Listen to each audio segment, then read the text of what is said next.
ওবায়দুল্লাহ সালাফি, নীলফামারী ৩। আসসালামু আলাইকুম ওয়া রাহমাতুল্লাহি ওয়া বারাকাতুহু।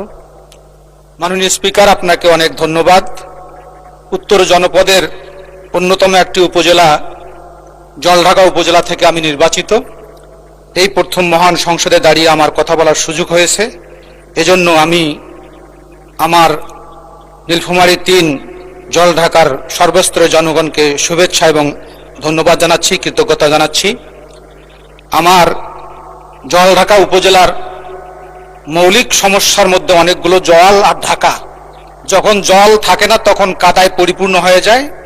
বিশেষ করে জলঢাকা উপজেলা স্বাস্থ্য কমপ্লেক্স এমন একটি পর্যায়ে পৌঁছেছে যেখানে বাউন্ডারি ওয়াল না থাকার কারণে চিকিৎসকগণ নিরাপত্তাহীনতায় ভুগতেছেন।